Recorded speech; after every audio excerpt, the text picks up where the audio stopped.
တနင်္လာသားသမီးများဒီတစ်ပတ်အတွင်းများကိုလုတ်ခဲ့တဲ့ကောင်းမှုမကောင်းမှုတွေရဲ့အကျိုးတရားတွေပြန်ရောက်လာမယ့်အချိန်ဖြစ်ပါတယ်။ဒါပေမဲ့စိတ်ပူစရာမလိုပါဘူး။ဘာလို့လဲဆိုတော့မကောင်းလာတွေလုတ်ခဲ့တာမတွေ့ရတဲ့အတွက်ကံကြမ္မာရဲ့အလက်အပြောင်းကောင်းတွေကိုပဲကြုံရမှာပါ။ဒီကာလဟာကိုယ့်ရဲ့ဘဝမှာပြောင်းလဲမှုကြီးတွေစတင်မဲ့အချိန်မှာပဲ။ဥပမာအိုးအိမ်နေရာထိုင်ခင်းပြောင်းရတာအလုပ်အကိုင်ဒါမှမဟုတ်လုပ်ငန်းပုံစံပြောင်းလဲတာမျိုးတွေကနေစပြီးကိုယ့်ရဲ့အတွေးခေါ်စိတ်ကဘဝခံယူချက်တွေအထိပါပြောင်းလဲသွားနိုင်ပါတယ်။ဒါပေမဲ့ဘလို့ပဲပြောင်း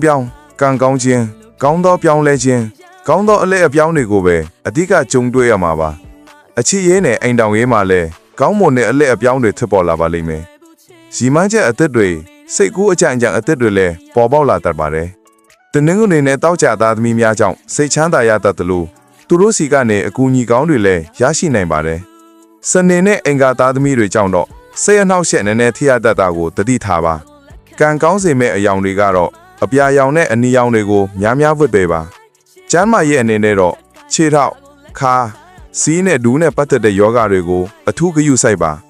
6ကနန်းနဲ့တကနန်းတွေကအကျိုးပေးပါလိမ့်မယ်ရရအနေနဲ့မနက်စောစောမှာအိမ်ဖျားမှာအနီရောင်ပန်း6ပွင့်တောက်တော်ရည်တစ်ခွက်ဖျောင်းတိုင်တစ်တိုင်ကတ်လူပူဇော်ပါပြီးရင်အလိုရှိရာတွေကိုစူတောင်းပေးပါ